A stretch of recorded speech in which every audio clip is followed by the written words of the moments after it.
we just had that mindset for so long that it just came with the territory. This is what we signed up for, which is 100% true. But we also need to deal with it.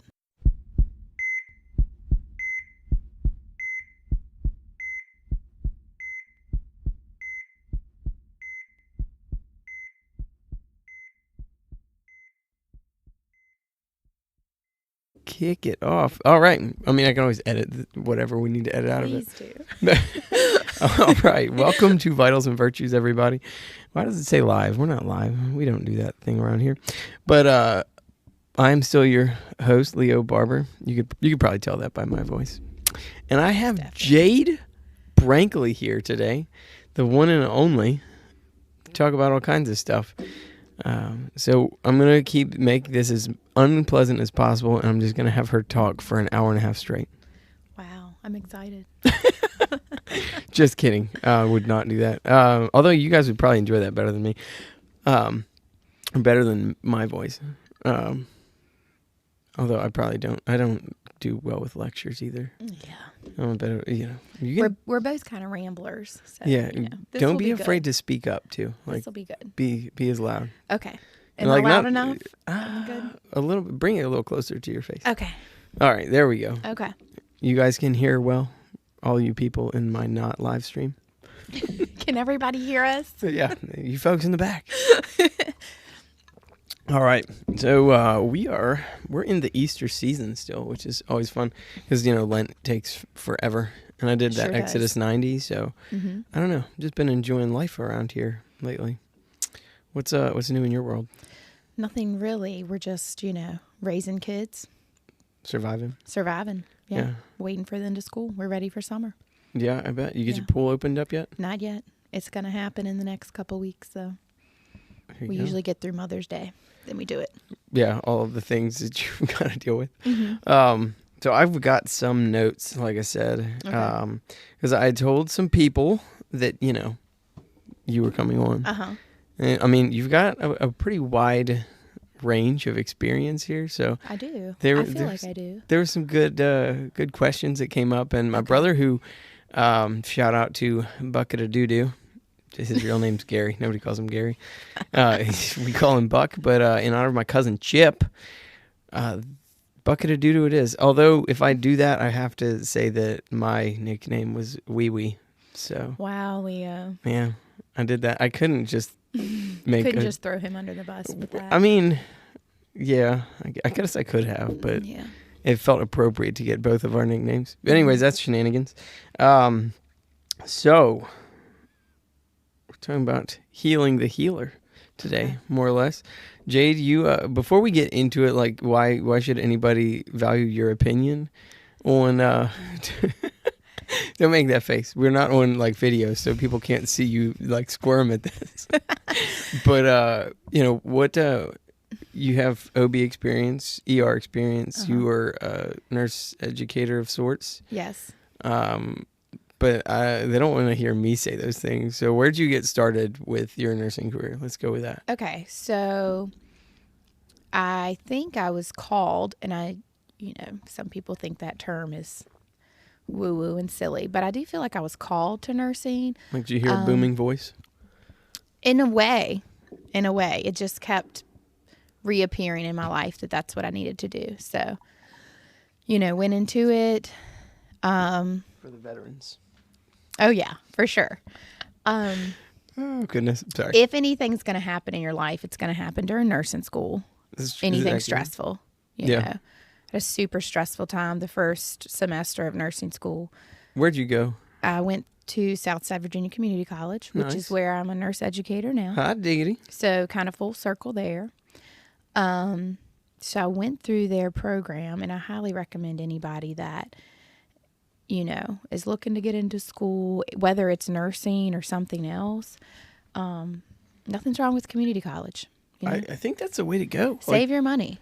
Of course, go further. Get your bachelor's, get your master's, but you can always start with that associate's degree at community college and save so much. We live in a world where we've been pushed to go to university immediately. And then we have all this student debt. And you have no idea what you want to do when you grow up, too. At 18, you don't know what you want to be when you grow up. I still don't know what I want to be when I grow up. Me neither. We're still on that. Man, we're going to get into that later. Yeah.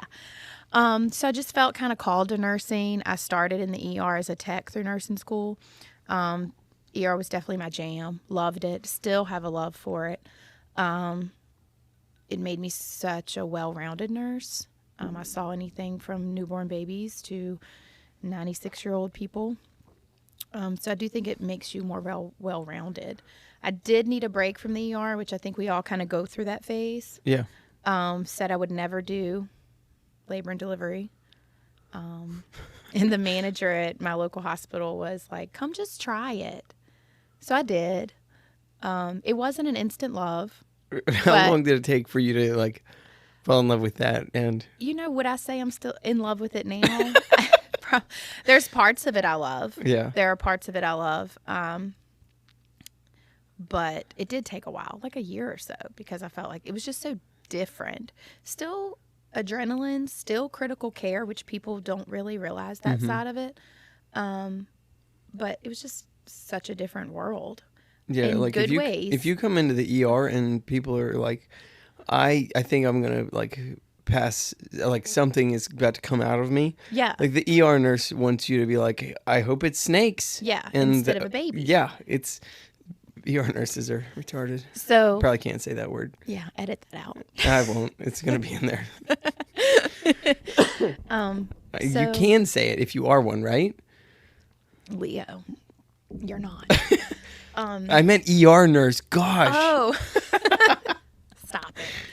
So, yeah, that's how I got here. That's how I'm here 12, 13 years later. Yeah. Pull that mic just a little bit closer. So. You hit the mute button. There you go. Okay. Now that I've unmuted myself. Yeah, no, we got most of that. So what do you prefer, ER or OB right now? And I refer to OB, which is such a blanket statement for pretty much anything. LDRP, labor and delivery. What is recovery and postpartum? Postpartum. Hot diggity. Yeah. Look at me knowing an acronym. Ooh, what do I prefer? Yeah. Depends on who you're working with. It depends. It depends on your team. I definitely miss things in the ER, and I can go like pull a princess shift down there and like, I don't want to do this full time anymore. But it's something I do still enjoy. Yeah. Just the constant movement, the change of pace. My brain works better that way than the same old thing over and over. So I really can't answer that question of what I prefer. Depends on the day and the mood. Yeah, I think that's why the ER appeals to so many people. Is big, like you're gonna basically do the same stuff. Because think about it.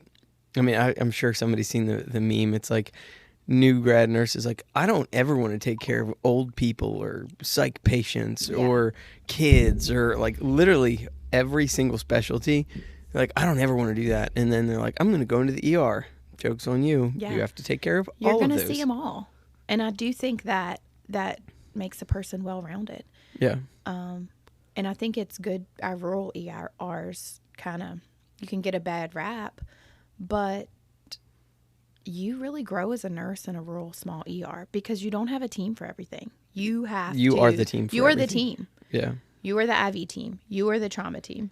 You're pushing your patient to X-ray. So, yeah, definitely pushing your patient to CT. For sure. Yeah. I feel like I'm fairly similar. What was it like? This is not in my brother's notes, which actually I gotta give I didn't actually finish the shout out to my brother. Please shout him out. So he was pretty excited. I told him that I was gonna have you on, and he just checks in like, hey, what's your next guest? What are you guys gonna be talking about? And he's like, all right, so what's her background? And I tell him, OB, ER, and clinical like nurse education, that sort of thing. And he's like, all right, cool. What are you guys talking about? I was like, well, we want to talk about like debriefing post-traumatic experiences because, you and I have worked some pretty awful traumatic experiences that started out in the ER and moved their way up to the OR, and it's just not good all around. So he's like, all right, so you want to go into debriefing? Let me come up with some questions for you. So he did, and I wonder, like, he's not a nurse. He works in a totally different end of the world, like sales and engineering and robots and things. Okay. But he said, he's like, what did he say? This is where I fizzle out. But basically, like I tease him. I'm like, well, why? I don't know. I kind of pitched him what I was going to say in this. I even rehearsed what I was going to say, and I've already botched it big time. But Wow. like, you aren't medical, but like, why are you interested? And he's like, well, and then I filled in the blank for him. I was like, because at one point you were involved in an active shooter situation at a like business he was like doing a sales pitch at.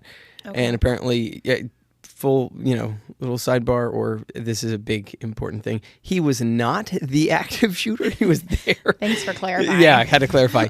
He was not the active shooter, but he was there in one of those situations, and they got evacuated, and it was like all seemed to go well from what I remember of the story. But I was like, well, maybe that's gonna play into why debriefing. Like, he probably wasn't thinking that, but that was where my mind went. Is like stuff like that, or it doesn't have to be a huge catastrophic thing. It might just be like a hard day for you. Like, you don't need a debrief after every little thing, but certain things you definitely should talk about. For sure. I think we, where was I going with this? Number one, disclaimer, I'm not an expert on this, but evidently coworkers have recommended me. Yes, for this you've had, podcast. actually, there's been a handful of people that were like, oh my gosh, yes, I want this. So, but not claiming to be an expert on debriefing. But I do think we have to think about perception. So we often take for granted that everybody's perception is different. So I might not feel a certain way about things, but another person had a really traumatic experience with what I have thought was this is just every day. Mm-hmm. So we need to address those feelings. And I think first and foremost, when we have something traumatic happen at work, we need to offload, an immediate offload. And those are emotions. Get rid of them. Pour it out. What's happening? What are you feeling? What did you taste? What did you smell? What did you feel? Taste. Not taste. You probably didn't taste anything in healthcare. I mean, I'm there's going a over the chance. five. There's a chance. It really is a chance. But I'm going over the five senses. But what do you need to talk about right now, immediately? Mm-hmm. When bad things happen, we often look for people to blame. So we're blaming another department. We might blame first responders. We may blame someone else on our team. Admin. Yeah. Like, often we blame admin. Yeah. It's very, maybe it's don't put that honestly in there. easy. I mean, I'm part of admin at this point. Like, my title is administrative supervision, or supervisor. So like, and I mean, we all see it. Yeah. Like, and I don't think we should avoid passing blame or calling the spade the spade. Like, that's a necessary thing. Yeah. And there's also this idea, and I don't know if you were, at some point, this kind of infused into me was like, well, don't complain about something if you don't have a solution. Exactly. But this is not true, I don't think, because this is a problem. Mm-hmm. If you're like, oh, well, this is a problem, but I don't have a solution, so I'm not going to voice my concern. That's not fair. Well, it's not fair and it's not helpful. Mm-hmm. Like, now you can get off the rails real quick with, sure. oh, this was a problem, and here are 3 reasons why it was a problem, and this person knew about it. Okay? Mm-hmm. Then you can kind of cut it. Yeah. I mean, that's like bring some of the virtues into this, like maybe temperance, where, you don't need to go crazy. And like, when you say like offload emotions, some people's offloading of emotions is like 2,800 expletives later, they feel like they've had some catharsis It or definitely whatever. needs to be a structured setting. Yeah. So ideally, and the sad part about debriefing is ideally we need to have that emotional debrief within the shift after something happened. But that isn't always ideal. You get done with a traumatic situation and you've got patients waiting. You have other patients waiting that you need to go and take care of, or from a physician standpoint, they need to get those dispos in. So you don't always have that time. So it needs to be a structured thing that maybe, your charge nurse could make it her responsibility, his responsibility.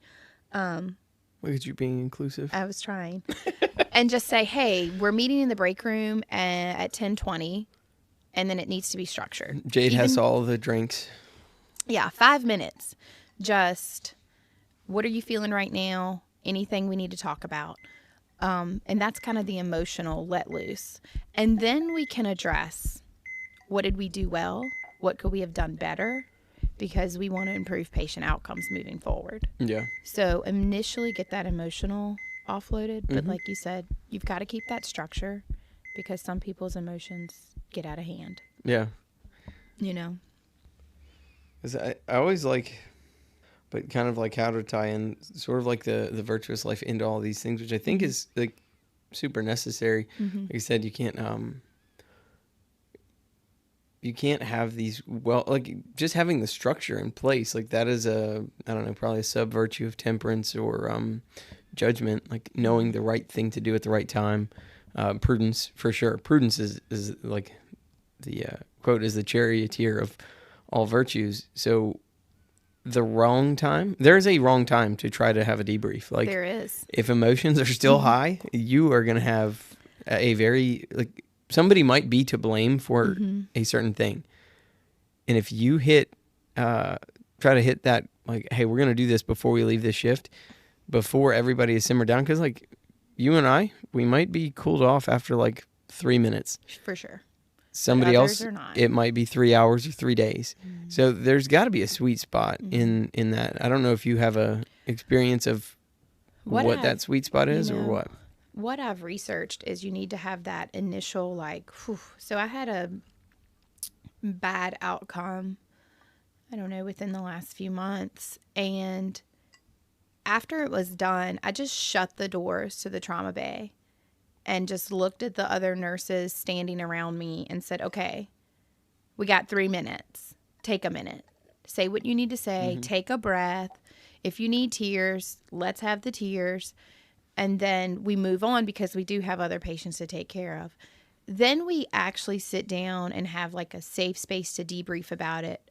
Ideally, you want within 48 hours, but that's not always doable. We all work shift work. We have families. We can't always get back together in 48 hours. Yeah. But have that, like, meet around a table. First, how are you feeling 48 hours later? Are you still having memories of this? Are you having flashes of this? And then what did we do really, really well? And what did we not do so well and we could improve from moving forward? Because the goal is our patient care. Yeah. But if we don't take care of ourselves, how can we take care of others? Yeah. Like one of my favorite lines is, you can't give what you don't have. And after, the idea of like think of like old video games, you have like a health bar. I mean, essentially you have something like that where you have your like emotional bandwidth there, and you can't work in nursing and not like leave a little bit of yourself with all the patients you have. Like, now that's not to say that piece is gone forever and you're going to be emotionally depleted for the rest of your life over, whatever interactions you have. But, it's like working out. I mean, maybe I should have thought about this analogy first. But like, if you work out, you break down muscle and then it builds back up. Yeah. But it requires recovery time. Absolutely. So having that debrief is almost like your protein shake or recovery drink afterwards, where you can, build back up so that you have what you need to give to your patients in the next room. And that might just be a minute. The most recent, like, terrible situation that I can think of on my end was like the day after I found out that my friend Shane died. And I had to work. Like, it was Sunday morning I found out, and then Monday night I had a shift. And it's like, well, you just gotta like keep on trucking,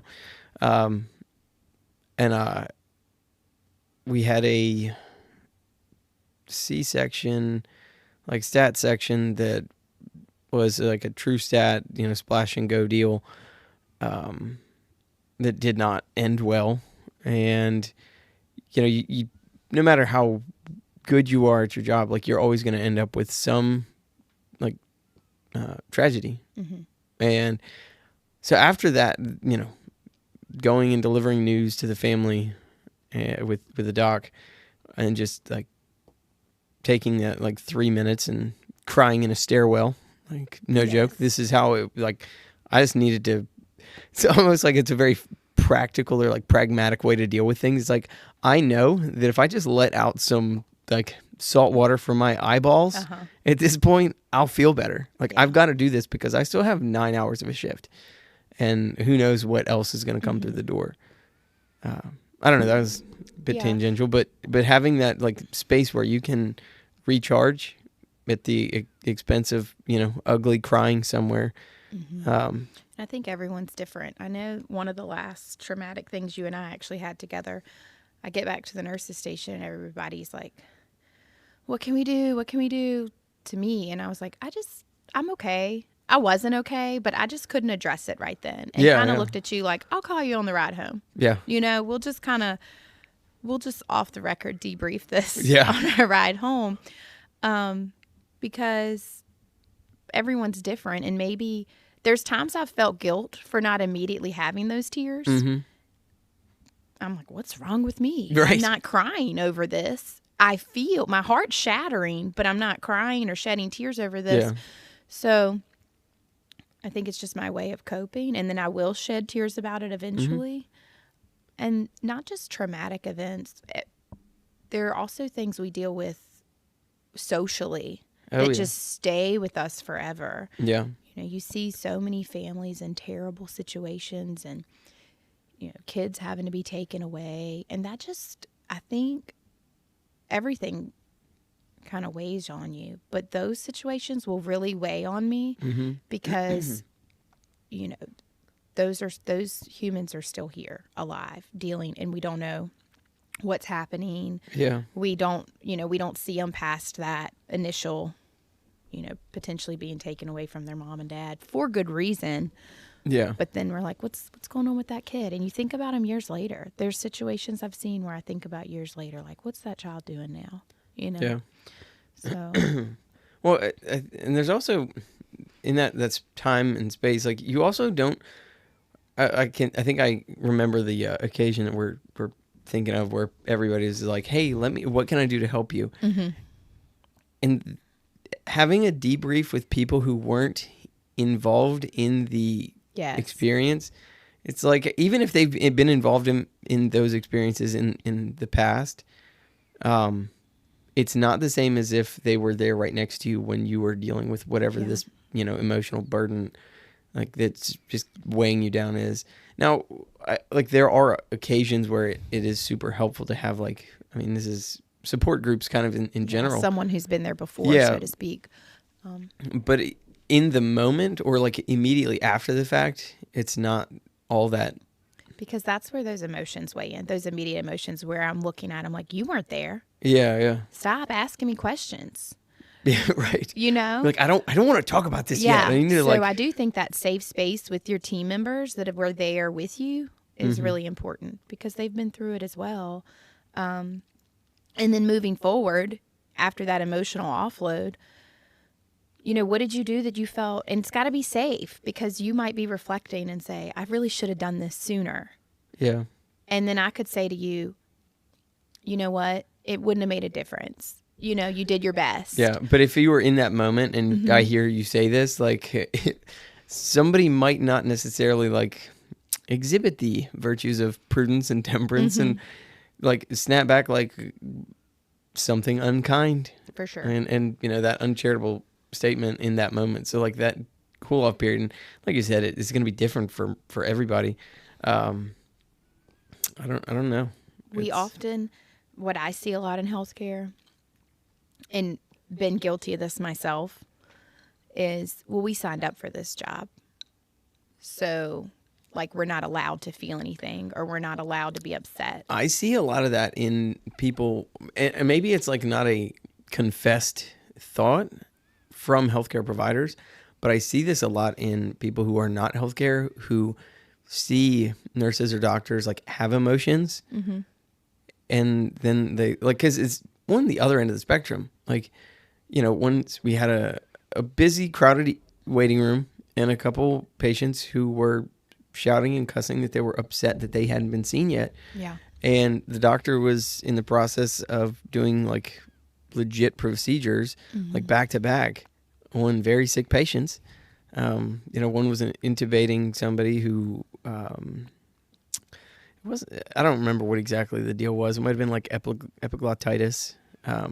But basically a serious enough deal where like, hey, you got one shot before you have to crike somebody. And like, I mean, for anybody that's not medical, if you have to put in an emergency breathing or airway through somebody's like trachea, I'm probably, I don't want to sound dumb and say the wrong word, but like if you have to slice somebody's throat open to get their breathing, we're down right, to the wire. You got one shot.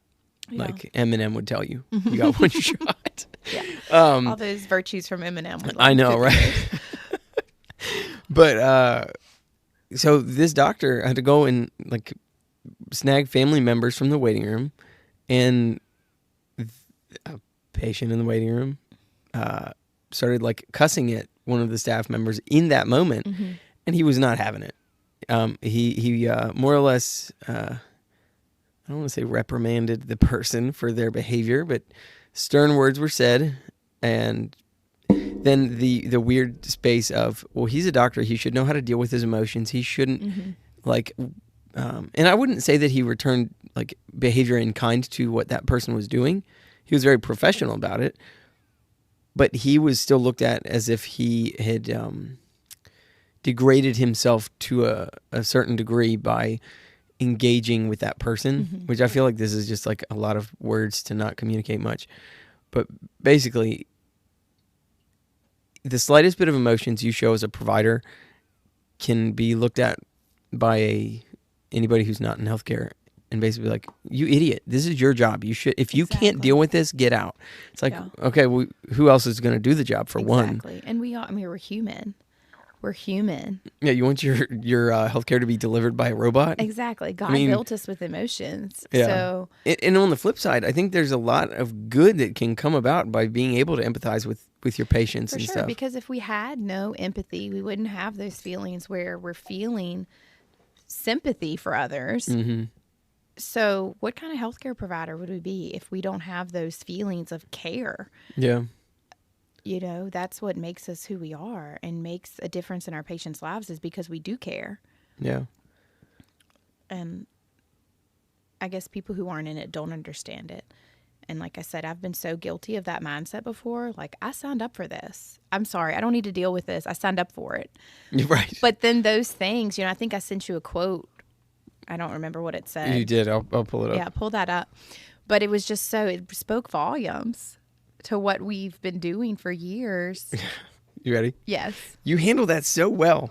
I didn't. I lost my spark, bled in silence, shattered in private, and wore a smile that lied better than any mask. Yeah.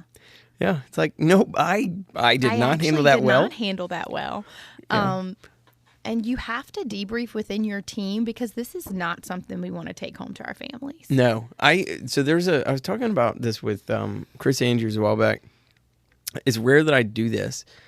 But when I don't feel the need to do this. Maybe I should do it more often, but it's silly, but we all have our rituals. But essentially, like if there's been something that's weighed on me, before I go in my house, I and I'm going to describe this because I don't have video, but like I will essentially wipe my forehead as if I'm clearing a memory and throw it in the back of my truck, or just toss it. It's silly, but it's like I'm leaving this. And I have started doing this. I used to do it in throwing it in the back of the truck, but because the church is right next to the hospital, I will kind of do the same thing and just kind of this is silly too, but wipe it on the doorpost at the church. Lord, do you stop? I can't do this. You stop at the church and wipe it on the doorpost? Okay. Yeah, it's like I said, it's I was silly. just picturing you driving past the window like Medea. I went by the church and tossed it out the window. Yeah. You know? All right. So this has gotten fairly heavy. We're gonna change gears for a minute here in a little bit, because on the other side of this little break, you have a funny story that sort of embarrasses me, or potentially could if I was the type of person to get embarrassed, that I think people should laugh at. Are we ready for it now? I mean, we can be. I just hit the button so we could get sound effects and mark time, but Yeah. If you're good, I'm good. I'm good. I'm good. All right. You know what I'm talking about. Yes, I do. All right. You tell it from your point of view. Okay, let me tell this story. That's my favorite story to tell on Leo. But I'm trying to keep it PG for the podcast. You know, I don't want to get into too much. We like just go for it. You know, so long as you're not like. So we had a C-section late one night. You know, we had to kind of call it stat. Mom had been pushing a while. So I want to pause because some people were like, okay, what gives? In a small setting, me being the supervisor, I have to like call the team in and kind of make arrangements so that we can make this happen. And we don't have an OR team there. We got to get our OR, we call the OR team in, and our labor and delivery nurses come and like scrub in and do some stuff. Yeah, we get things ready for the team to arrive or go ahead without them if it's that urgent. Yeah. Okay, so anyway, this patient's been pushing a bit. So we get her over to the OR. We're ready to go. And the doc says, I might need some pressure from down below, which in an OB nurse's brain knows like he might need some pressure to push the baby up out of the vaginal canal to get her through the sunroof, so to speak, okay? Through the incision. At the same time he's saying this, he's like, will somebody get her leg? So Leah's like, I got it. And I was like, no, dude, I appreciate all your help. Like, I'm so glad that you're just all hands on deck, but like, I really got it. So he's watching me kind of funny as I open sterile gloves and get all prepped. And then he's like kneeling on the floor holding this woman's leg. And I'm like, I can hold that. And he was like, okay, so you got the leg. I said, no, I've got to go and push this baby up from down below. And he was like, oh, no, I don't got that. You had to be there to see his face because I kind of watched him the whole time watching me as I'm like I'm sure he was thinking, why is she being so dramatic? Like getting gloved up to hold this woman's leg. Like what a production. And then I get down there also kneeling next to him like, hey, I got it. I can hold her leg while I do this. And he was like, you're holding her leg. And I was like, yeah, no. I was like, you need sterile gloves to hold this patient's leg right now. Like we're under the drape. It's fine. Because I totally missed I don't remember what he said, but you know, I was just under the impression like we just need to like her leg. I don't know if it got like unstrapped or whatever, but yeah, it flopped off the table. It was a quick section, so we were. Yeah, you know. So I like go and I'm like, I'm holding the leg. What are you doing? Yeah. When you were like, no, I'm about to put my hand through her. I'm like, definitely not. You literally no. said, actually, I don't got this. Don't got this. It's like, yeah, you don't. Step out. Out. Definitely not something that I was. I mean, had the need been there and you weren't there, sure, doc. If that's what you need right now, but not. So thankful that you were there in that moment. I mean, many moments I'm glad that you were present for, but that one specifically, it was maybe not one of the. I don't know. Maybe you had to be there. Maybe this wasn't funny for anybody who's listening, but maybe it was funny for us. It's my favorite story to tell on you. So. I mean, look, Jade and I both are pretty dramatic. I don't know if anyone could. It might come as a shock to some people that we're dramatic. Are we dramatic? It's the middle child thing. Right. So we kind of had Jade and I were separated at birth. Is what it was. Yeah, we kind of have that philosophy. 2 months and 2 years or something. A couple years maybe. I mean, it's the same day, just a couple months and years off. Yeah. For sure. We have a lot of the same background as far as growing up in big families and being the middle child of those big families. Yeah. So I'm always like, I'm the middle finger of 5. Yeah. And I think like, the dramatics come with that sometimes. Yeah. I see that with my children. It seems like maybe that's the case, but both my older two are dramatic. So maybe it's just. Yeah. At least they're cute. Like their mom gave them some good genes. They're cute kids, but I guess I made them dramatic. We're super thankful. There's my contribution. Super thankful for her. 100%. Giving your kids those good genetics. That's right. Man, my brother had all kinds of stuff. Full disclosure, he used ChatGPT. Cool. That's okay. I know. I'm gonna have a philosophy. Anybody who's listened to the interviews is like, yeah, you've been talking about this for a while. Just scheduling is a beast when you've got competing calendars. But this one. What does it mean to live nursing as a vocation, not just a profession? Which you kind of pointed out earlier with like the calling. Like it's not just like, oh, this is my job. I personally think, and I'm probably wrong on this because we do see it, but I don't know how anyone can do it. And it's not, and it is just a vocation. It's just so much that goes into it. And maybe some of us just pour our heart into it so much that I could see you doing that. You know, but I'm like, how does anyone just treat this as a vocation with the things you see and do and the people you meet, the connections you make? I think you'd have to be like a raging narcissist or something, maybe. or sociopath. Yeah. like so I just do think it is a profession. Now, I have learned through life and maybe after becoming a mother that it's not my whole identity. Because I was so guilty of that in the beginning. I think that I identified as a nurse, and that was that. It's like, hi, Jade. What do you do? Before you're like, oh, well, I have these hobbies, and like I love Jesus, and this or that. You're like, oh, I'm a nurse. I've noticed that. I'll ask people like, what do you do when you're not in the hospital? And they immediately go with what their job is. Yeah. And I don't. It's not unique to healthcare. Like everybody just assumes that what they do is who they are. Yeah. And that's part of, healing the healer. We need things, we need an outlet. Yeah. A healthy outlet is ideal. Yeah, you mean like not drinking in the dark or anything like that. Yeah, thank goodness the light's on down here. Yeah, for sure. But whether it's exercise or reading a good book or meditation, prayer. You just named all of your good. You just named all of the good coping mechanisms.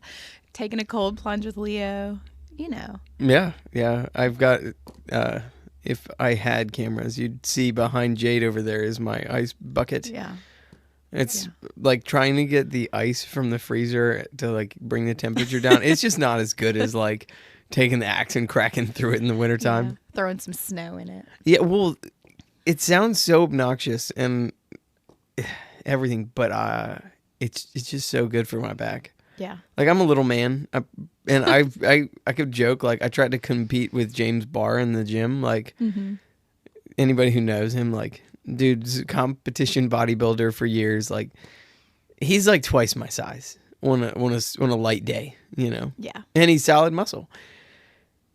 I could joke that it was from trying to like compete with him. No, I just got bad genetics or something. I don't know, or I'm just getting old. Like maybe we should get you to the chiropractor. I've thought about it a lot, but then everybody that goes to the chiropractor is always at the chiropractor. No, I go once a month. That's always. No, it's not. It's like healing the healer. It's like once a month I get 15 minutes to myself back there getting cracked. Yeah, like I don't know. Is that a good thing? I don't know. Like I said, everybody I know that does it's like, oh yeah, I go often. But I mean, that kind of plays well into some stuff that you've got in the works. But before we get there, I do want to try to nail some of these questions down that my brother gave us. Yes, nail your brother's questions because, he might be the only person listening to this. No, I've got 7 people. Like okay. I make jokes that they're 12. Because I was expecting 12. Yeah. I told Leo I was worried about my twangy voice, and he was like, "Oh, only 12 people will hear it." No, that's actually false. So most of the episodes that I have with where I just am doing the readings of Introduction to the Vow Life, usually I have like almost within a week I'll have like 7 views or 7 listens to all of those, and over time it'll like double or triple or whatever. Sure. Yeah. But the other episodes will have like north of 100, interviews. Basically, nobody wants to hear me talk. I don't blame you. It's the rambling, you got to just dude, get to I'm that. the king of tangents. I suppose. There's probably somebody out there better at it than me, or at least they have better tangents. Some of these are kind of like, it's like obvious that the Chat GPT got a little too touchy-feely. Stories that exemplify virtue in action. example, holding space for dignity at the end of life care, which actually you touched on. Like, that is something that doesn't get talked about in healthcare. Like, after you code somebody and like resuscitation efforts are not successful, like, you got to deal with a dead body now. Yeah. And you want to do it with dignity and respect. Yeah. You're like, all right, time to like remove some tubes and like essentially get this person looking good enough for their families to see. I think the hardest cases are the ME cases, and where you can't touch them and fix them up. Yeah, you're like, oh, we have to leave. And sorry, and I mean, I don't have enough viewers for YouTube or anybody to flag me, but like, you've got a tube in somebody's mouth, maybe one out of their nose, a handful of IVs or IOs, and like, they just don't look good. And then you also have, like, say somebody had like a PE, pulmonary embolism, for anybody out there. Half of them is going to be blue. Yeah. And you're like, oh. Yeah. And so that is a huge thing, is, treating that body with respect and dignity, because every family is different. But, some people need that last view or that goodbye to that body, even though, depending on your beliefs, that spirit's gone. Yeah. Well, I don't think it depends on your beliefs. True that. Like, that's, but like, some people just treat it different. I've always been a very much, I could see the body or not, I know that person's gone. Yeah. But some people really, they need that closure. I think that there is something. So I mentioned my cousin Chip, he passed last year. And it was a crazy circumstance. He was like in Peru. He lived there like half the year, and transporting, human remains is not a inexpensive thing, whether they're cremated or not. And he was also a mega jokester. Like, honestly, there's part of probably everyone in my family that's like, this is just a big prank. Like, it's a terrible joke. But like, you can come out of the closet now, Chip. Like, haha, you had your fun. But like, not having the viewing where you can like look at your loved one and say like, okay, like, this is a final thing. And this is why COVID was so bad for so many people, because there wasn't that closure or whatever, however you want to call it. I think that's like a big factor as well.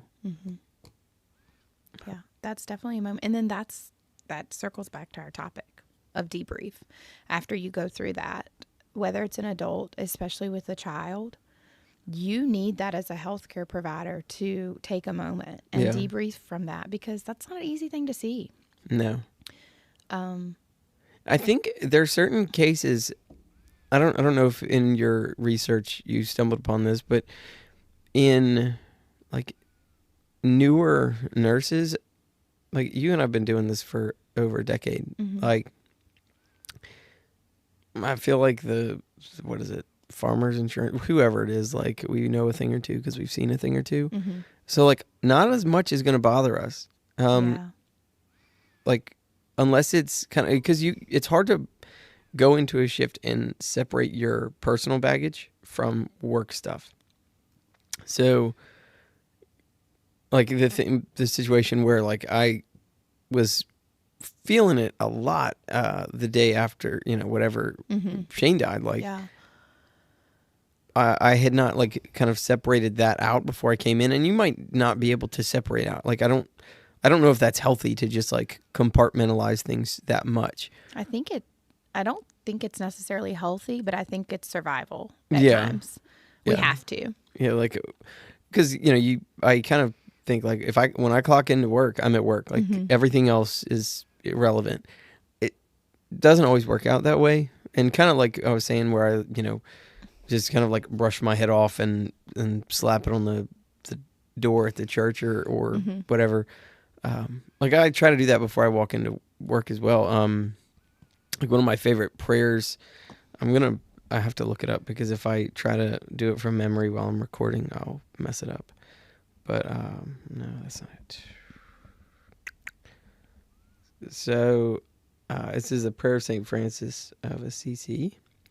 Lord, make me an instrument of your peace. Where there is hatred, let me sow love. Where there is injury, pardon. Where there is doubt, faith. Where there is despair, hope. Where there is darkness, light. And where there is sadness, joy.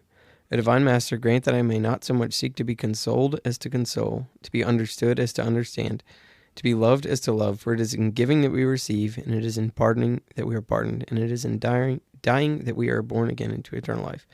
So, like, I don't always do this, but I try to remember to pray that before I go into the hospital, because, like, there's a handful of pieces to that, like, to not so much to be understood as to understand. Like, we have to understand where patients are coming from, or especially in my role now is where staff members are coming into a situation, or like to be consoled as to console. Like, and I think this kind of all ties in really well with what we were on earlier with, we have to have so that we give what we have. You know, you can't give what you don't have. Exactly. You can't pour from an empty cup. Yeah. Yeah. Can't pour from an empty cup. Yeah. I dig it. But, you know, I do see our newer nurses coming on, and where we were maybe raised by those nurses that were like, it's part of the job, you know? Yeah. Don't take a minute, move on to your next patient. I'm trying to instill in the newer nurses that while we do have to move on, we absolutely have to move on and take care of our other patients. It's okay to take a minute, take a beat, you know, feel those emotions, feel the feels, and then pull yourself together and let's get through the rest of the shift and take care of our people. Yeah. Don't wear mascara. Yeah. Don't wear makeup at work, you know? Yeah. That's the takeaway. One takeaway from this episode. You know, I appreciate that. So that's all the permission I needed. Oh, maybe I should have had you say that then. You know, people were like, oh, this dorky dude is like, don't wear makeup to work. Yeah. Come on, girls. Yeah. Jade said it, not me. Well, we both said it. So I do think I'm seeing the younger nurses, and I'm really trying to teach them that it's okay to feel what they need to feel. But then you can't take it home with you, and there's just days where you are going to have those flashes of something traumatic that happened. Yeah. And you're probably going to remember most of the traumatic things that did happen to you.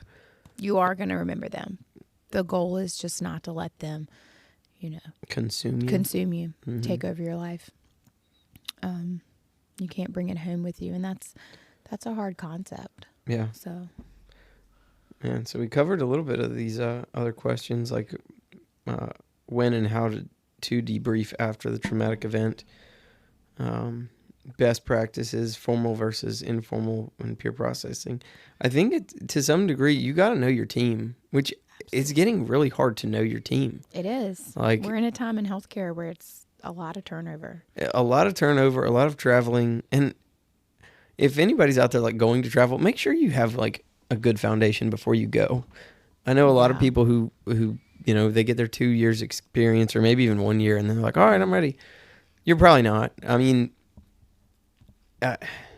just know what, you don't know what you don't know. Mm-hmm. And I don't know, it'd be hard to go back to travel at this point in my life, I think. But, yeah, just make sure you're going somewhere to give to wherever you're going to end up. Yeah. Like be a resource, not an asset, not an ass. Well, every facility is different. So you kind of have to be mentally prepared for that. You know, policies and procedures, and, you know, you have to be a resource. Yeah. And you kind of have to go in with the mindset of, I can take care of the patient, but I don't know where your stuff is. Yeah, that's the big thing is like, I don't know, like, how do you chart this on this different charting system? And where is your supplies? Like, where are they at? How, as an educator, how do you form not only skilled, but virtuous nurses? Oof. That's hard. Man, you could cheat on this one. You can't give what you don't have. Exactly. You have to be that virtuous nurse if you want to pass it along. Yeah. Because I don't think somebody called me out for like virtue signaling on social media a while ago, and it kind of cracked me up because like to some degree they're right. Like, yeah, I use their like shenanigans as an opportunity to like just call it out. But they're like, yeah, you were part of the problem on this too. I was like, maybe. Yeah. Maybe. I think that I kind of live by do the next right thing. Mm-hmm. And I try to instill that in any students I come across. We also, I'm in the simulation lab, so we have a simulation where it is a code, and we debrief after simulation. And so I often mention that part, the importance of debrief. When they get into the field and have these experiences, it's okay to debrief. And we talk about treating that body with dignity and respect if it doesn't go the way we want it to. Yeah. And having that team, you know, being able, I think that, like you were saying earlier, you got to know your team. And it's scary when we go into the world and we don't, because if you've ever worked ER, you kind of watch us from afar, like being a fine old machine when it's coordinated chaos. Yeah. But then when you're thrown in a situation and you don't know your team, so clear communication in those situations. And that's something you can cover in debrief. Like, I could have communicated better so that this patient may have had a different outcome. They may not have, but we could have done this more effectively. So, and definitely just taking accountability. Where none of us are perfect. We all make mistakes. We can all do things better. Take that accountability and learn from these situations of what you can do better. Yeah, I mean, it's the virtue of humility, like up on my little thing up there. Like, know that you can always improve on something. Absolutely. And I think I'm a big proponent of having a good mentor or a coach per se. No. And, you know, I can think back to a lot of nurses that helped, like, shape me as I went along. And, like, you have a preceptor. Usually your organization is going to have a decent feel for good preceptors. But after you get done with your orientation, like, you try to foster a good relationship with, you know, maybe it's not that nurse that oriented you. Maybe you need somebody else that doesn't have that kind of mother hen a relationship with you, where they're not gonna like kind of always shield you. And I think I don't mean to paint with a broad brush, because that's probably not. It's not like every preceptor feels that or does that for all of their orientees, but have somebody that's gonna call you out and build you up and like all of those things. Like, you know, you could have a nurse coach, or you could have just somebody that you work with that's a good friend. And the importance of having a good friend in your work life that's going to help you grow, not just, you know, goof off with you, which is also good, but like not just the, I guess it's the importance of like true friendship in the work environment. My wife joked one time, she's like, I didn't really have any friends until the hospital paid me to spend 12 hours a day with these people. You know, if you have those people that know you well, know your strengths and your weaknesses, like that's the type of people you need to have in your corner. Yeah, and it's coming back to those crucial conversations. So I had a situation just the other week, and I'm kind of a mother hen. What? So, no way. No, right? I that's a joke. You're actually not quite so mother henish as you probably think you are. Oh, should I take that as a compliment? I mean that in the best of ways. But it was a moment where I couldn't shield this person. I had to say, well, they're not wrong. We need to do better with that next time. You know, I love you. I support you. And, you know, I say this from, you know, the utmost respect and from wanting you to be a better nurse. So, yeah, we were wrong in that, and we need to do better next time. So having a good relationship with someone so they have that respect of you. So when you do say things like that, they aren't hurt. They take your advice. And we move along. But even if somebody is hurt, like we can't, like as the leaders in the situation, my brother gave me the book How to Lead When You're Not in Charge. It's like the Michael Scott thing. I own it, but no, I haven't read it. But you know, if we can model the virtues that we would like to see, because when you see vices, somebody else's like weaknesses, which I think that's what the actual word vice, like the root of that is, means weakness. It's funny how we have like the term vice grip as like a tool. Yeah. It's like it's a weakness, not a. Anyways, that's a Not a strength. yeah.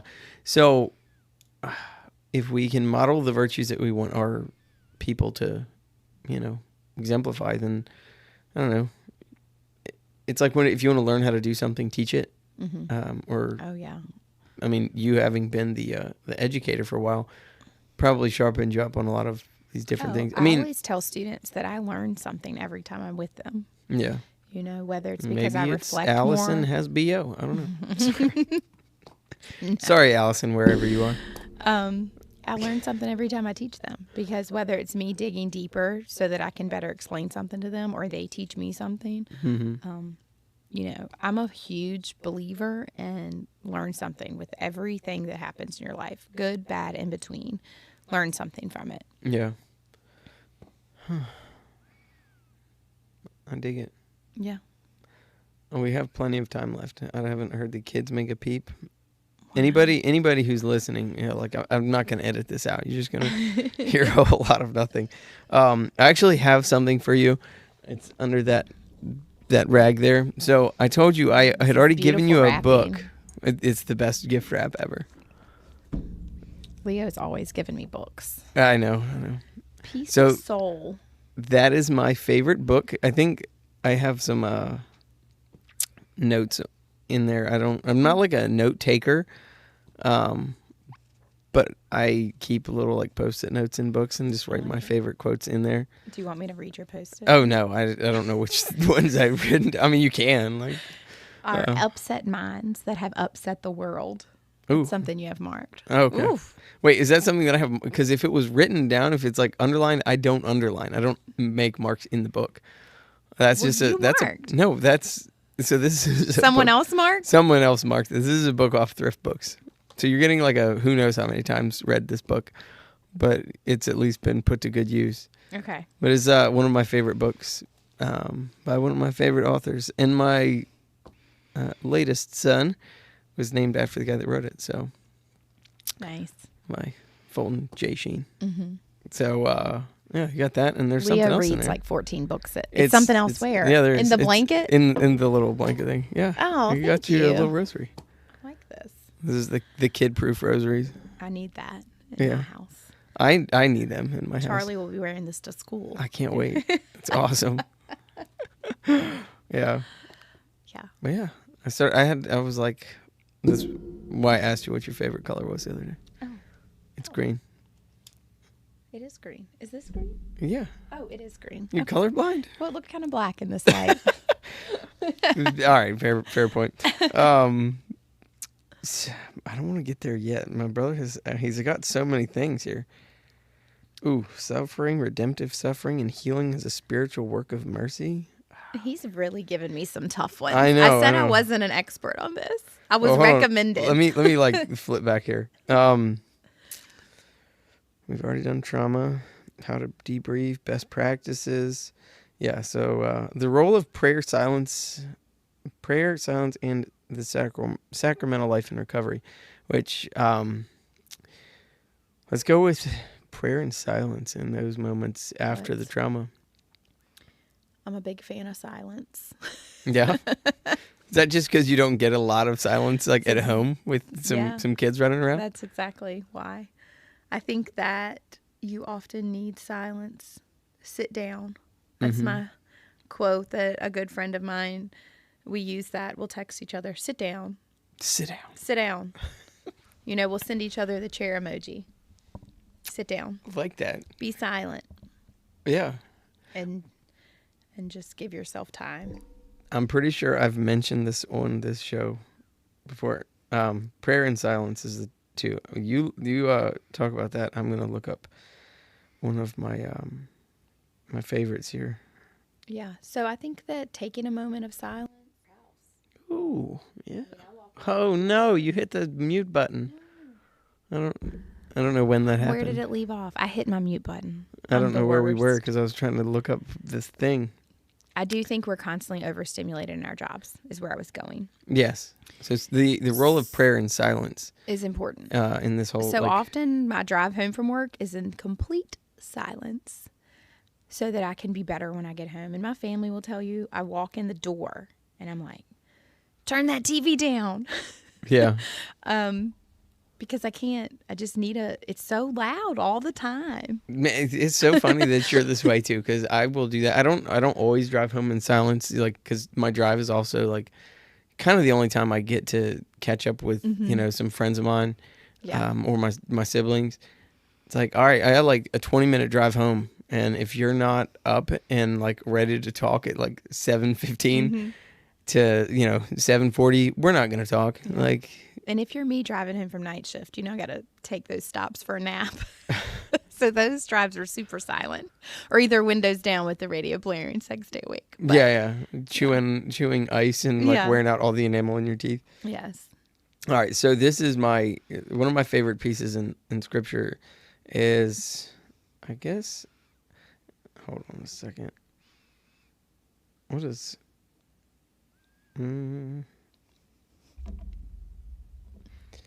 all right, I guess it would be 1 Kings or 3 Kings, depending on your translation, but probably would be 1 Kings chapter 19, when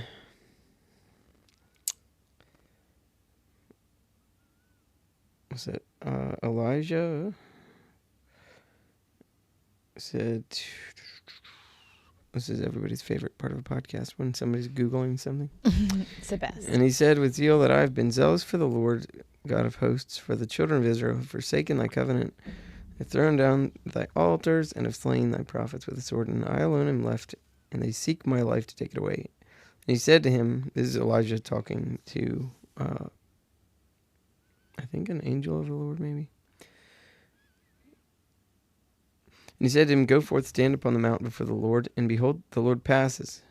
And a great strong wind before the Lord, overthrowing the mountains and breaking the rocks in pieces. But the Lord was not in the wind. After the wind, an earthquake, but the Lord was not in the earthquake. And after the earthquake, a fire, but the Lord was not in the fire. And after the fire, a whistling of gentle air. And Elijah heard it.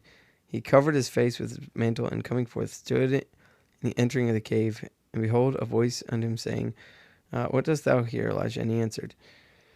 So basically, the thing is, like, the Lord wasn't in any of these big, loud occasions. It was in that very soft, silence. Gentle. Yeah. So like, if we aren't creating time of silence, like, we're not going to hear the Lord. Be quiet so you can hear him. Yeah, be quiet. Sit down. Shut up. Sit down. Shut up so you can hear him.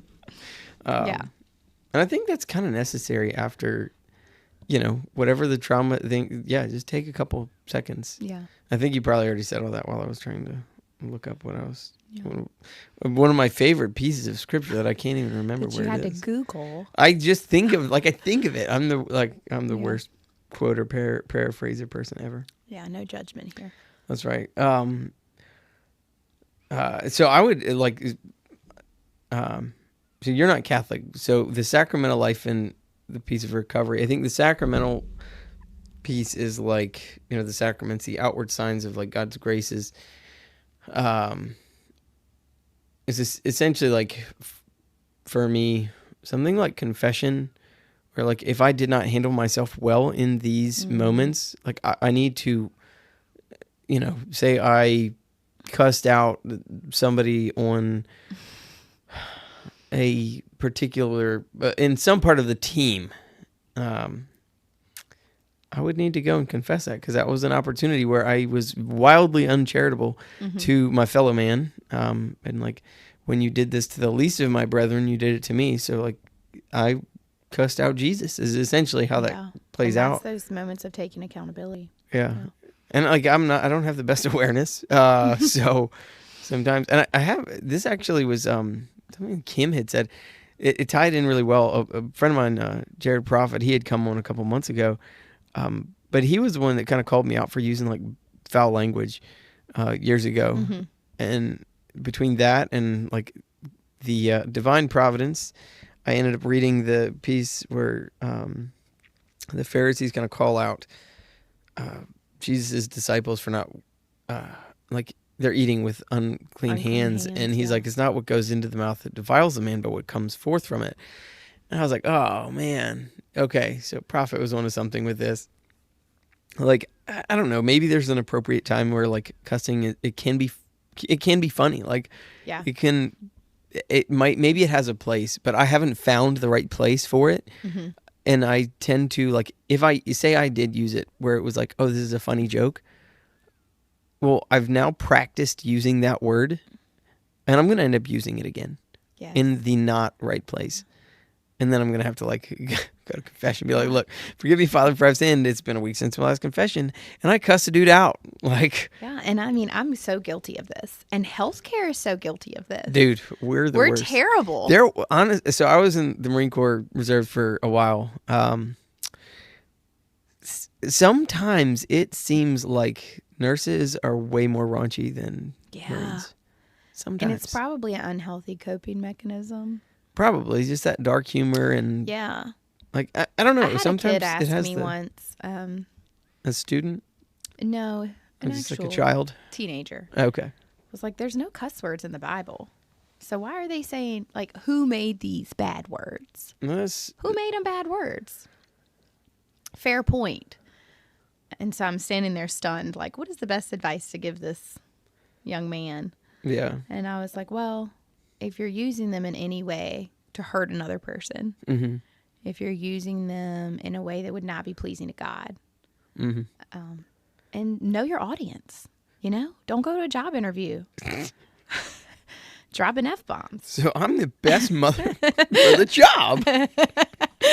So yeah, it's just really something to think about and mull over. Yeah. Because he really had a good point. And there's not. Well, he came to my mind today, and sadly, he's been gone a year today. Oh man! But we need to debrief about this. I might, but sorry, should be joking. I know. And, see, there's that dark humor in healthcare. There he goes, popping in my brain on this day. Yeah. So it's just kind of. But he did. He was such a bright young man that just really thought things through. Mm-hmm. And he was like, "Who made him bad words?" And I was like, wow. What's funny, though, is because, like, I can remember being a kid and just coming up with, like, thinking I was slick, too. Like, we think we can outsmart. Like, I can find a loophole in Scripture or something like that, too. Oh, yeah. Like, we can definitely fall into that pattern. Because you're like, yeah, it's not like Jesus wrote down. It wasn't on the 10 Commandments that this was a bad word. Like, there's not a third tablet that says. I grew up in a house that we did not cuss or swear, however you want to word Considering you watch Tombstone a lot. I know. My parents let me watch Tombstone, and I love that movie to this day, and I wanted to watch it recently. I know. When you texted me that Val Kilmer died, you feel the obligation to watch it? So I did, but then I was like, man, my kids can't watch this. Yeah. The language is filthy, but... What's interesting about it, too, because I don't know if I've talked about this on the show, but I can deal with a lot of cuss words, but once they like take the Lord's name in vain, I'm like, all right, it's time for this to go off. That's where I draw the line. Yeah, because like, and some people will maybe take issue with that, like, oh, it's just like it's not real, it's just a movie or whatever. It's like, yeah, but imagine in that movie, they had like personal knowledge of your spouse. Mm-hmm. I don't want to make that weird. Don't take it weird, people. But, like, they knew my wife, Lexi. Mm-hmm. And for some reason, every time they did something bad happened, they just, like, cussed out my wife.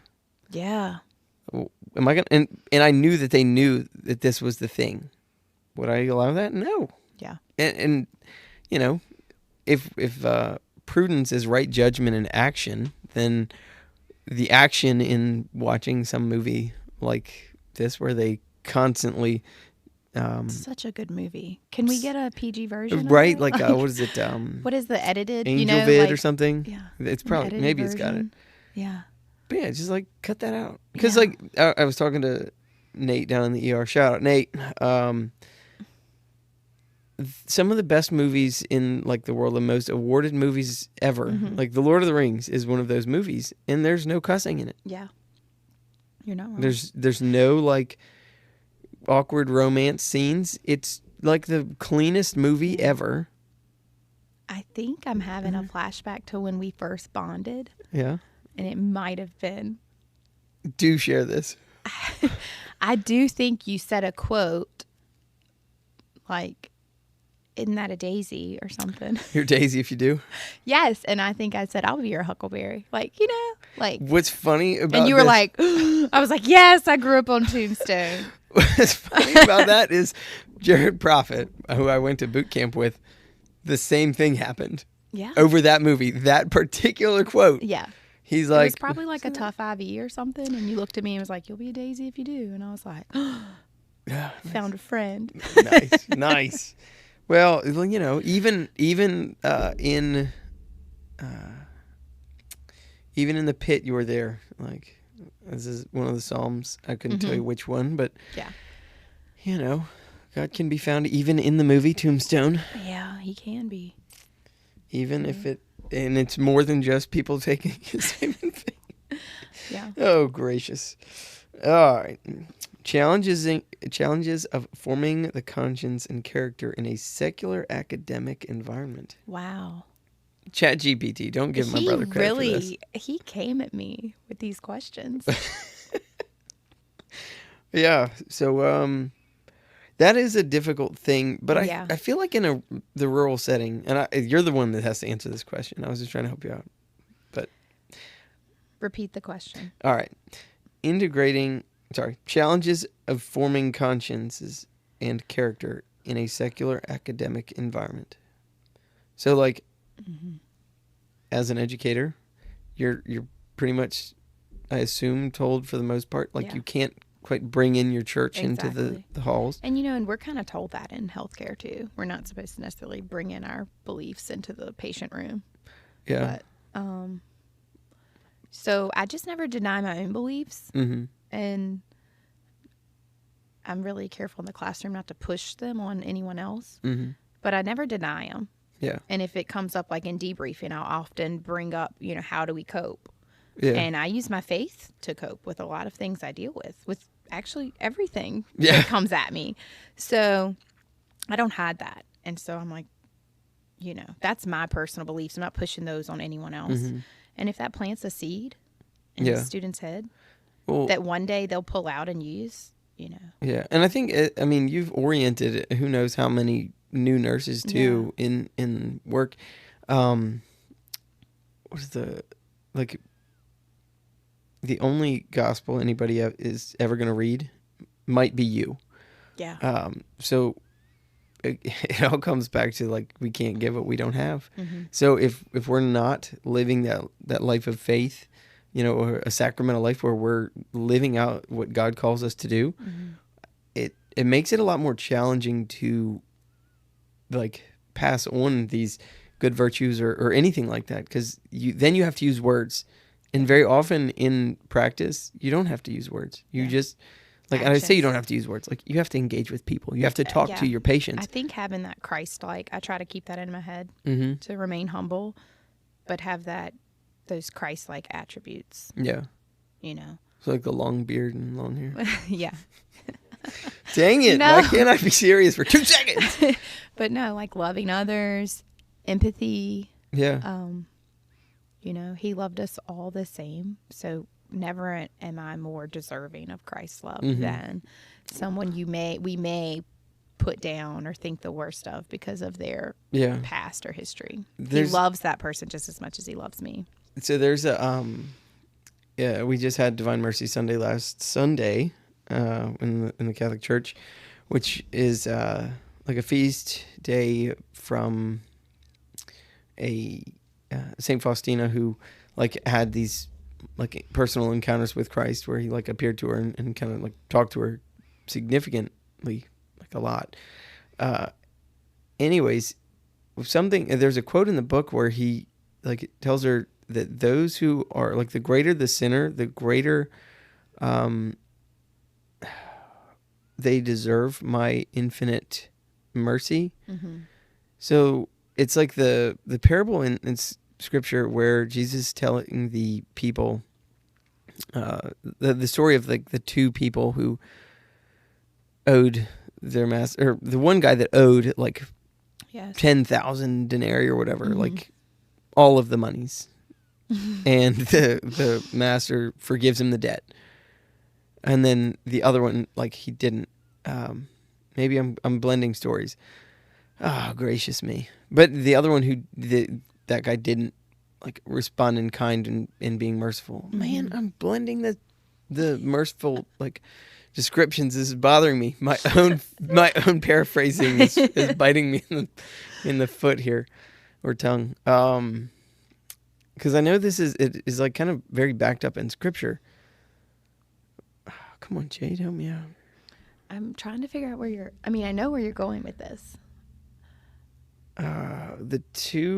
There were two that owed money. And one owed more money. But he wasn't anymore. Yeah, who is going to be the more grateful? Is it the one that owed like 10 or the one that owed 10,000? All right. That's what it is. I just need to figure out where it is in the Bible. So everybody's favorite time when I Google things. When you Google stuff. Oh, man. Yeah, so what we were, most importantly, maybe not, probably most importantly, is the burnout we're seeing in healthcare workers. So I think it's super beneficial to have these moments of debrief. Mm-hmm. Let's address what you're feeling, because we just let it build up and build up and build up. And then eventually one day we're just so burnt out, we don't want to do this anymore. And the healthcare system needs us. Not just me, I'm not some saving angel, but in general, the healthcare system needs people. We always have a nursing shortage. So I think we need to reduce that burnout and take care of ourselves and take care of each other. That's a really important fact, is to take care of each other. Yeah, we're all in this together. Yeah. Yeah. Sorry, and that people, sounds like Googling. super cliche, but we are. And so I think it's important to take care of your fellow healthcare workers. And I think you do a really good job of that, of like,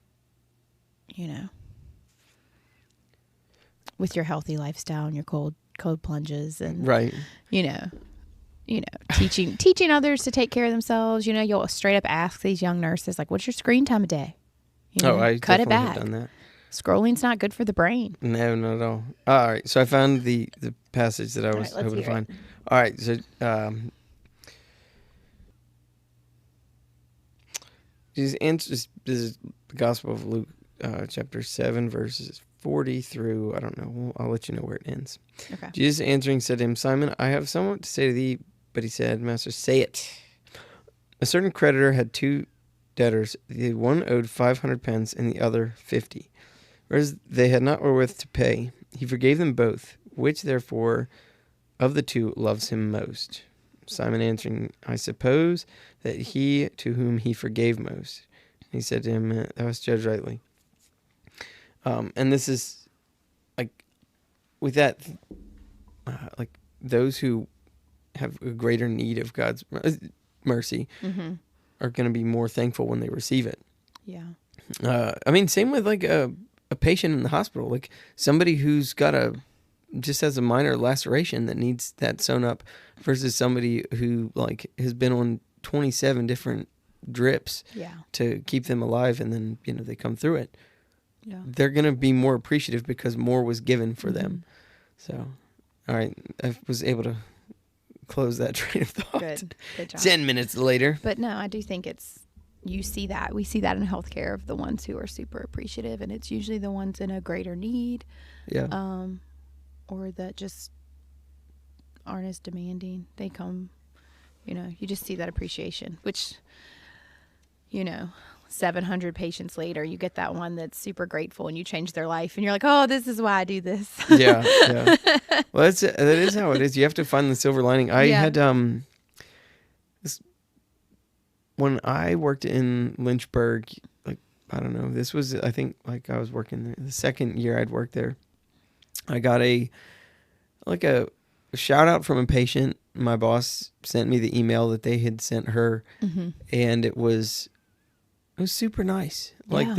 this person like had written this real nice long thing, and it was Carrie Lewis, Mrs. Lewis, one of our nursing instructors in school I feel like she had told me, like, when you get a patient compliment, save it, because there will come a day when you are ready to just call it quits. Have those nice memories saved away so that you can like look back on them and remember that there is a reason that you're doing this. Yeah. Because not everybody's going to feel like that calling, like, over time, it is going to wear you down. It will. And what you're doing to, debrief or unload the burden, because ultimately it is a burden. Like, you're going to have some transferal of grief. Maybe the parents of the child that just, was a stillborn infant that you tried to resuscitate for an hour or 30 minutes or something. Maybe the parents are totally disconnected, didn't want the kid anyways. But you're there. Yeah. You took care of this kid. You tried to like get life breathed back into it, and were unsuccessful. Or maybe you were successful and still the family doesn't want this child. Yeah. Like, those are very real occasions that I have worked. And it's really hard to deal with that. Yeah. And it's hard not to be in certain situations angry. Yeah. If you've lost a baby, an unborn baby, due to lifestyle choices, and you want to be, you want to be angry at that mother. And there is something called righteous anger. Like, anger is just an emotion. Yeah. Is what we do with it that leads to it being good or bad, or righteous or unrighteous. I guess. Yeah. I mean, the debrief is important, but then let's get into some self-care stuff.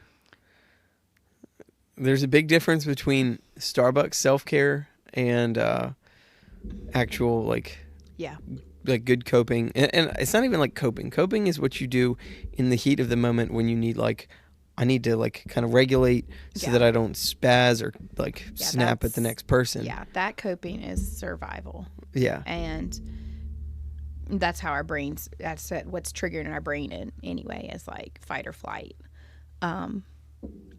And when we debrief, I think it's important to have, like, your needs met. Okay, do you need water? Do you need some food? Do you need to pee? Do you need to pee? Let's talk to the nurses here. Yeah. Go pee. Yeah. Get some water. Like, you can stop for a lunch break. Yeah. You can stop for a pee break. Yeah. So. I'm going to drink water. Stop chugging Celsiuses.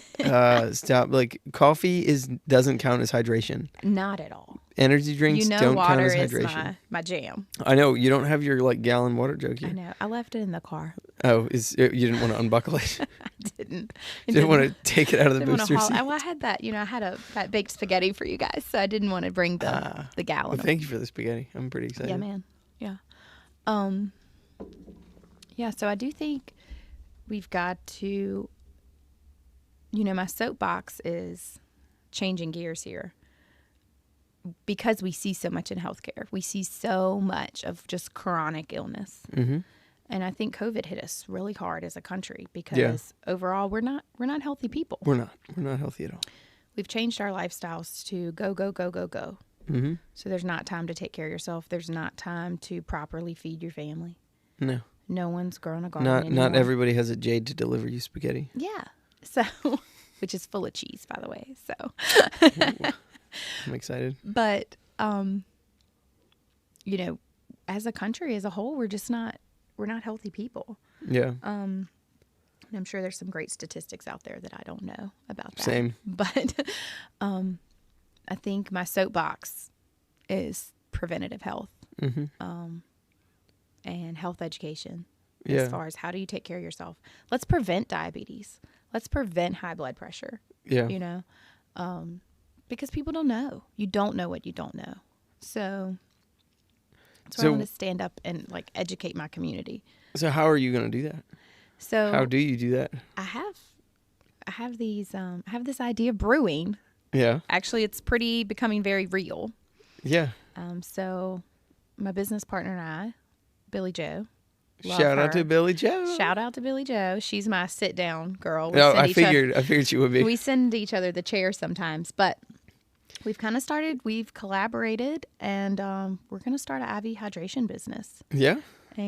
But it's more than that, right? It will be. We're going to grow it to more. Well, I saw your little like trifold thing. Like I looked that up. Which I think is a link that I can probably link in this show notes. Yeah. Eventually. We'll have a website. Well, I think that. Oh, you could link my trifold. Yeah, I think I can link the trifold because it's a part of it. I don't know. Please do that. Yeah, I would definitely do that because this is why I ask about the self-care, Starbucks self-care versus actual healthcare. Because there's the idea, and I've talked about this a lot, like people that have followed me on Instagram have seen me like, look, there's a big difference between self-care and self-indulgence. Yes. That I deserve this. Yeah, I deserve this. Like I did the laundry and I went grocery shopping today. I deserve this $7.50 drink. Honestly, inflation is probably a $10 drink at this point. But like, one, it's just financially, that's not sustainable. Because you take, I pitched this idea to somebody. I like just 1 week, just don't go to Starbucks. And I don't get me wrong, I'm not trying to, cut down on Starbucks or any of these coffee They're gonna joints. come for you. I know, right? No, they won't. We're not that big. But like, cut it out for a week. Because imagine if you spend like $10 when you go. Say you go and your kids are in the back and you get them a chocolate milk or something. Those famous cake pops. Cake pops. Yeah, that's right. The pup cups. The pup cups are free, just so you know. It's whipped cream in a little... Maybe I'll get my kids a pup cup. Yeah, that's what I do. They always look at me like, where are the dogs? Yeah, but anyways, so this nurse like saved... I want to say she said she saved like $50 $50 a week, easily. That's a lot of money. So just from the financial standpoint, it's not sustainable. And then you look at how much, like, I'm all about caffeine, don't get me wrong. But there is a point of, like, you should not be drinking 800 milligrams of caffeine a day. Absolutely. And then chances are you're not getting a black coffee. You're getting something with oodles of sugar. For sure. Or say it's a sugar-free option. Well, the studies on those sugar-free things is it's like it curbs your or increases insulin resistance. Yes. So your body can't even process sugar anymore after the fact. Yes. So you might as well like I'm all about a little, hey, if you accomplish all the stuff, you can get yourself a treat sometimes. But like it should be the exception, not the rule. Yeah. Get out of the treat yourself mindset. Yeah, get out of that. That's just garbage.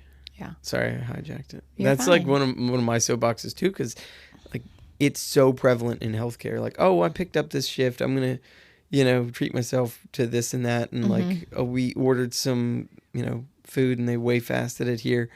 And you're like, okay, so you way fasted or DoorDashed again. All these people are gonna come for me, like.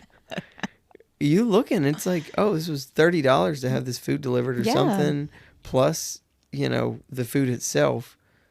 Like, there's half your shift. Yeah. No, not half. Depending on where you work, I suppose it could be, or how long your shift is. But, I mean, those just, that self-indulgent stuff is just garbage. Let me see that piece of soul book, because there's a quote in it that I doubt I'll be able to find it. What's your take on all of the self-indulgence and things? I mean, I do think that we have that mindset of we deserve this. And while we've preached this whole show about healing the healer, so we do need to take care of ourselves. It needs to be like dig deep, do some self-reflection, build a healthier lifestyle, go for a walk every day. My self-care, and I'm not a professional. I'm not the best of the best. I fail every day at self-care. But like the gym or some type of exercise is something I've grown to know. Like this is something I do for myself. Mhm. And I'm doing it for my family because I want to be the 70-year-old grandma out there still kicking the soccer ball. You know? You saw the soccer balls up there. I did. So find like ways to take care of yourself and make that a treat. Make healthy coping mechanisms a treat. Well, there's something in my friend Adam Blinko. He's the philosopher that I'm going to get on here. In his dissertation, he talked about virtue habituation, where essentially the more you do some sort of virtuous act, you build the habit, and eventually those good habits become that reward. So the more we do the good, the more we want to do the good.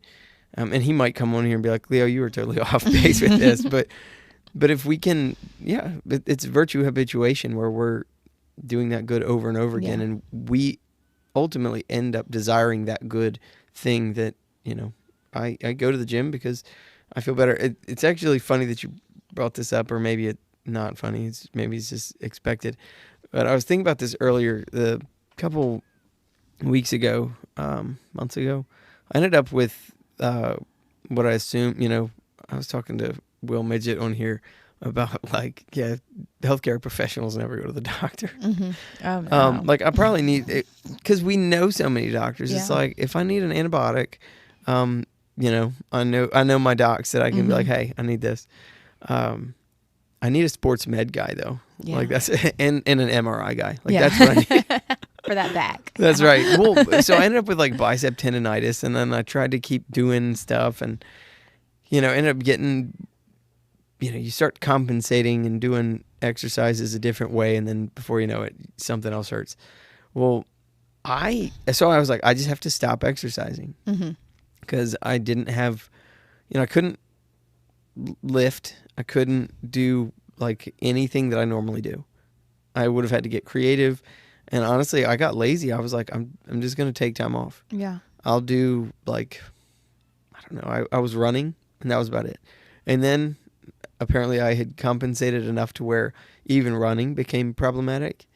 So I was like, okay, I'll just not do anything. And I know why influencers on social media just post the same stuff over and over again, or at least if I were a better influencer on social media, because it's the same stuff that you need. Yes. You just remind yourself and that you need it. And it's helpful for everybody else to know about it. So one of the things that I had said is the motivate or I get really sleepy when I can be sleepy all the time. I work nights, but I cut myself a break pretty often here in the past couple months versus 2 years straight. I was getting up at 5:30 every morning. I was working out, kind of doing reading the Bible every morning. It was super duper helpful. Well, I ended up getting this just body starts falling apart. This is God using injury to humble me big time, because I was really thinking I was hot stuff. Doing the thing. Yeah. I was doing it, you know? But I couldn't do all the things. And then I start hurting more, and then I just get more sleepy.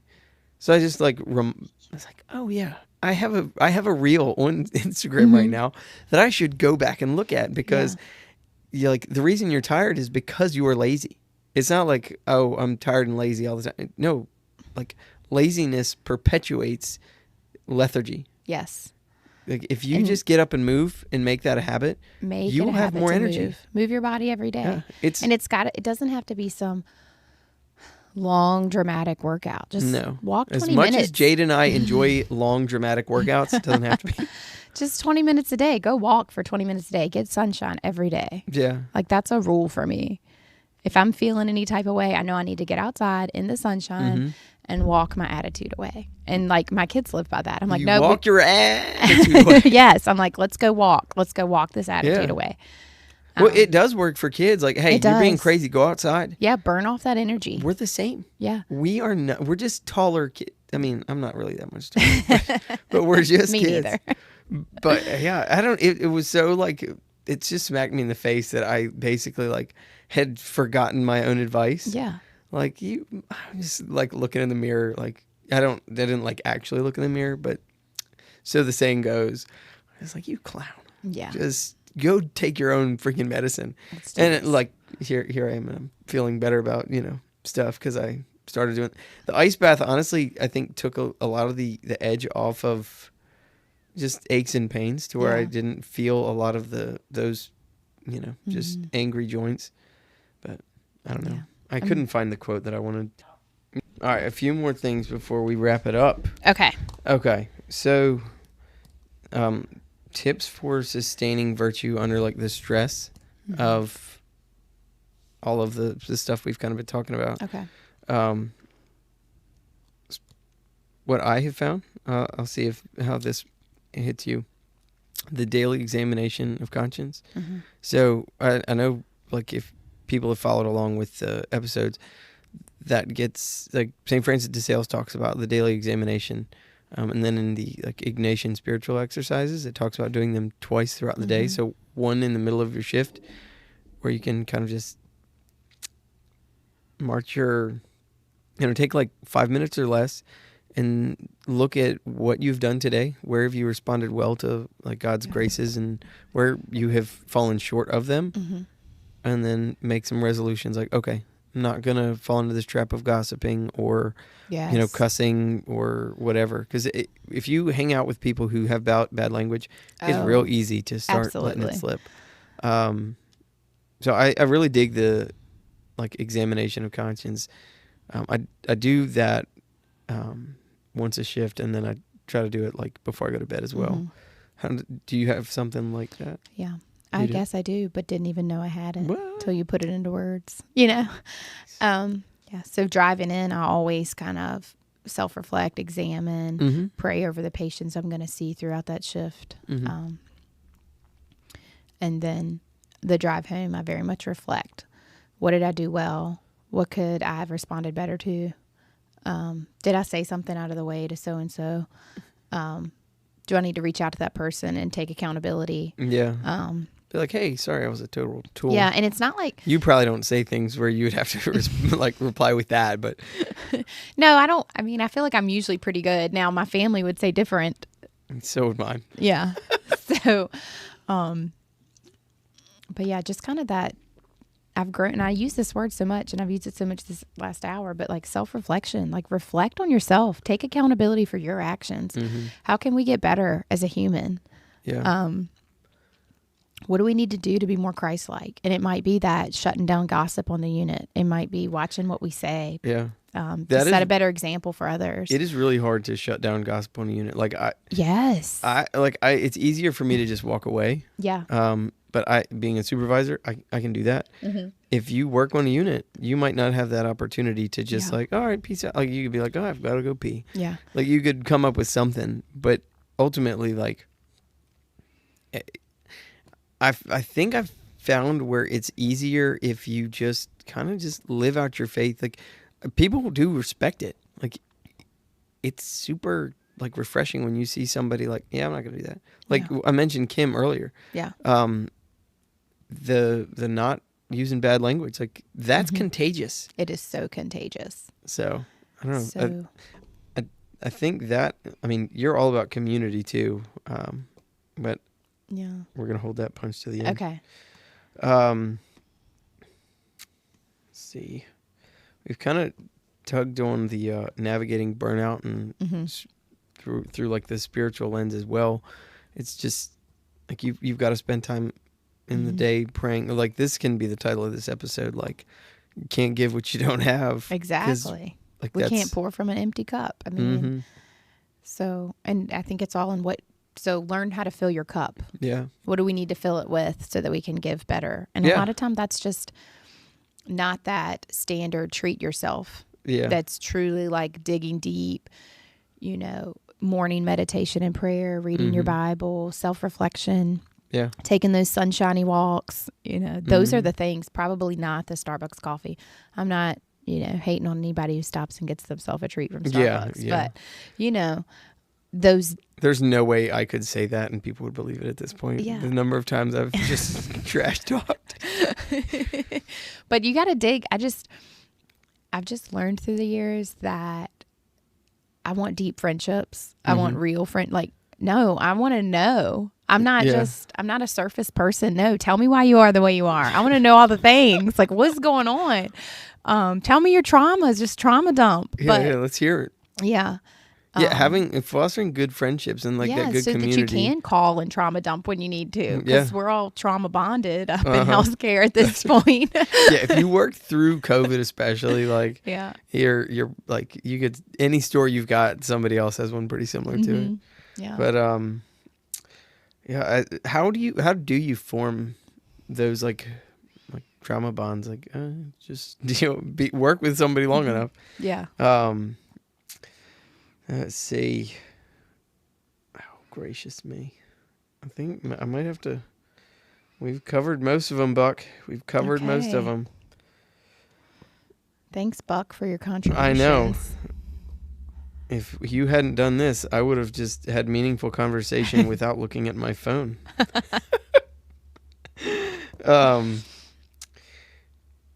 Okay, so here we are. I want to know more about what you guys have going. You and oh my gosh, Billy Joe. Billy Joe. I was about to say Betty Joe. I was like, that's not right. Don't hit her with the Betty Joe. No. Sorry. Yeah. Sorry, Betty Joe. See, now I'm gonna know her as Betty Joe, Billy Joe. So yeah, we just kind of started just collaborating and thinking up this idea of this whole wellness practice that we see in the future. It's not. I don't want to throw shade on you, but it's not like a new concept, because like you can look around and I think there's definitely like larger areas like cities. There definitely are a lot, but like bringing it to a rural setting, I think it sounds like a more daunting task, because it feels really daunting, because it is in the bigger cities. You'll have your IV hydration clinics that are doing the vitamin infusions and NAD plus, and then just injections. So you don't have time for an infusion, you pop in, you get a B12 shot. So those are in the larger cities, and you'll see those. But bringing it to a rural area is very intimidating. Yeah. Because not everybody has a wellness mindset of what can, like, preventative health, and I need to invest in my health, and I need to invest in my immunity. Yeah. I think we're seeing a shift maybe towards that after it's like tossed COVID out so much, but like I think a lot of people maybe are a little distrustful of healthcare systems in general, and want to find out ways that they can just avoid being in the hospital. And and I'm all about, like, let's find the root cause. So I mean, hands up to my physicians and our physicians we work with. We love them. Yeah. You know, but we're also in a healthcare system now where it's like, just, you got to fix it, put a Band-Aid on it. We got to keep rolling, and we don't have the time. Yeah. Don't get me on my soapbox about what's happened to healthcare. That will have to be on the next one. And why our physicians and nurses don't have time to properly educate our patients. But it's often put a Band-Aid on it, and they don't know. I mean, you've got a man sitting across from you with a big gulp, 350 pounds, and we're like, well, we just need to up your insulin, get your sugars under better control. And it's like, hello, can we address, like, the root cause here? Well, this is what I get so frustrated, that we have sodas that we give patients in the hospital. Yeah. Like, what are we doing? Yeah. Like, that guy's a diabetic. No, I don't want to give him a diet soda. I want him to not be drinking soda at all. I want him to drink a jug of water. Right? Yeah. If he's not on fluid restriction. Right. So I just think that as a society, hopefully our minds are shifting to that, of how we can prevent a lot of things. And I do think it's our culture that's caused a lot of these issues. Like I was saying earlier, the go, go, go mindset. Moms are working full time now, and that didn't used to always be the case. And that's shout out to working moms, like, pulling it off. I mean, you are a working mom too, so.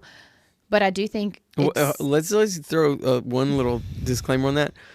If you're a mom and you have kids that you take care of, you're a working mom. That is a working mom. Absolutely, you're a working mom. But we have moms working outside the home, inside the home. Yeah. Dads doing the same. Shout out to the dads. Yeah. But we're running all the time. So we're hitting the McDonald's drive-through, or we're throwing them a box of Cheez-Its in the back, and rolling to the next activity. Don't call me out on things. Yeah. But, it's shifted so dramatically from what our grandparents did. So how do you bringing is an infusion clinic maybe not necessarily because it's more of a wellness clinic is probably a more accurate So term. our goal is a wellness clinic. Starting out it's called Liquid Life. Liquid Life? Liquid Life, Nice. IV therapy. So that's where we're starting. When will you have a website up and running that I can... would say within the month. Okay. You just let me know that way I can like plug it back in. Sure. Too. Absolutely. So, that's where we're starting. And we're just taking baby steps. And this was a complete leap of faith. And I say faith very seriously because we both really relied on our faith if we should do this. And we just kept getting those little booming voices, like that constant tug. That this is where we were kind of meant to be. Because you had a handful of people reach out and like basically ask you to do this, right? Yeah. Yeah. Yeah. And so that's the community. The community is calling for this too. Yeah, I hope so. I mean, so we'll find out. We kind of go in the mindset of we're not trying to be millionaires here. Yeah. We just want to make a difference in our community. We want to, and then this gives us a platform. It gives us that platform to give that education to our community that's lacking. Yeah. About a healthier lifestyle and what they can do. And and where exactly is this going to be set up? So we'll have our main like brick and mortar location. We'll be in South Hill, Virginia. And we'll be at a med spa, Flawless. Is the name of the med spa. So we'll kind of be in her back room. Shout out to Tiffany for being so supportive through this. She owns Flawless. She has a location in Chesterfield as well, in South Hill. So we'll be there. I'll put a link in there too. Yeah. We'll be there, and then we'll be at Easy Physical Therapy in Chase City. Okay. And perhaps their South Boston office too. Wow. I thought you were going to be like, and you're also going to be doing trying to do some events as well, right? Yeah. So a goal for us would be like a mobile clinic to roll around and roll up at events, marathons and fishing tournaments and festivals. Yeah, you're definitely going to have with, what is the name of that lake? Kerr Lake. Yeah. Yeah. Down my way, Bugs Island. Yeah. You're going to have all the lake events to hydrate these folks. So that would be a goal. But mainly we're just taking it slow, and as slow as Billy Joe and I take it, we kind of go ahead. Yeah, I was going to say, like, you're from what we talked about the other night, like you've got a lot of stuff rocking and rolling. We've got a business plan, and we've met some great resources and contacts that we feel like we're God just putting them in our path. Well, you to also open doors. Don't you basically already have a schedule getting booked out in August? Yeah.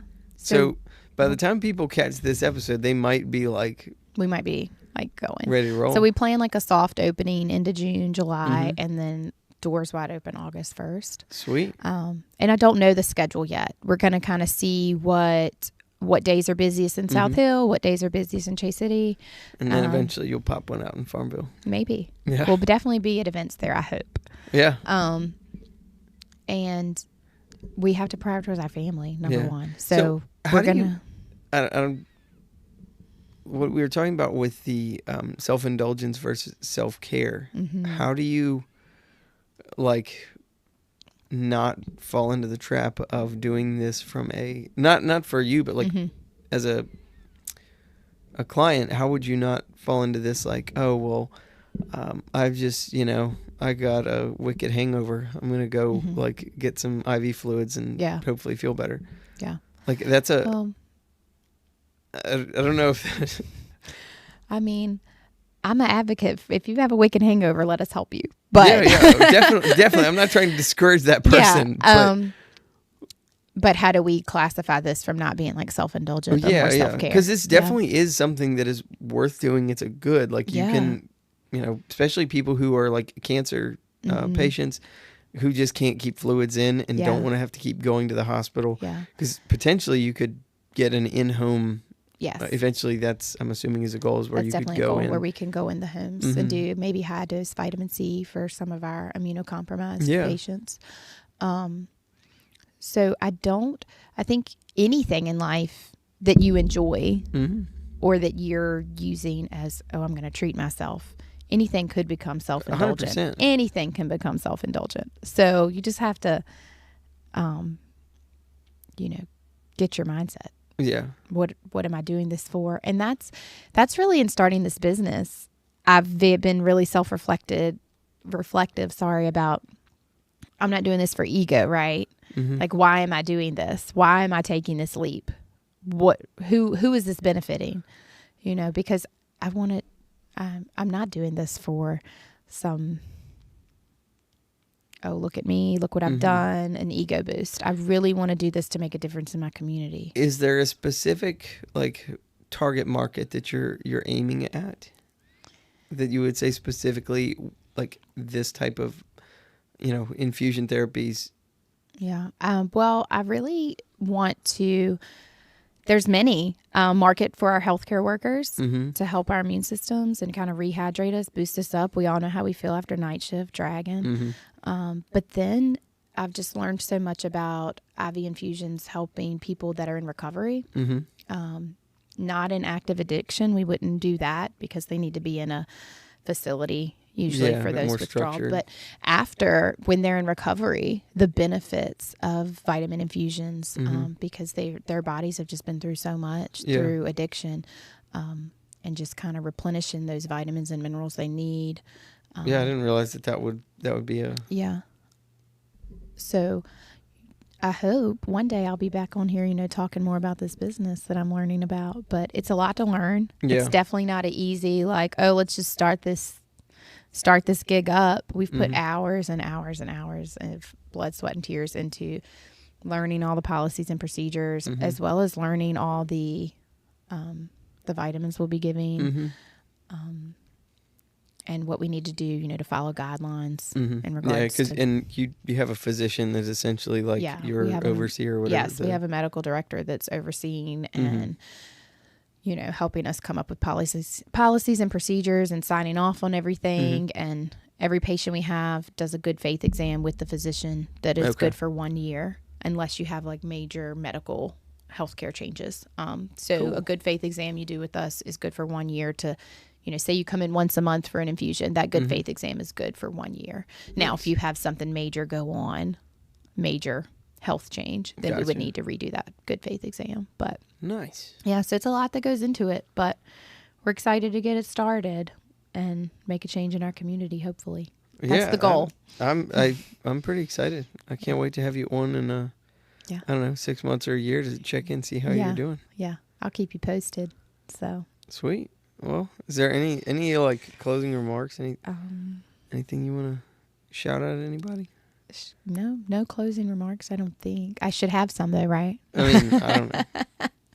No, just take care of yourself and do the next right thing, and don't be afraid to just say, "Oh, I need to talk about this," or have your community around you when something traumatic does happen in your job. We just had that mindset for so long that it just came with the territory. This is what we signed up for, which is 100% true.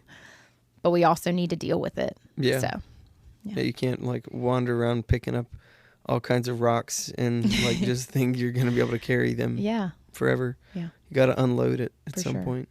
Yeah. So definitely unload those emotions. Yeah. Do the right self-care, not the self-indulgence. Yes. We'll catch you guys. Oh, sorry, one more time. What is the name of this place? Liquid Life. Liquid Life. IV Therapy. IV Therapy in South Hill, Virginia. South Hill. All right, location. Cool. Yeah. Well, we'll have to check in on you in 6 months or a year and see how it's going. Yeah, can't wait. All right. Thanks, Jade. And we're gonna stop.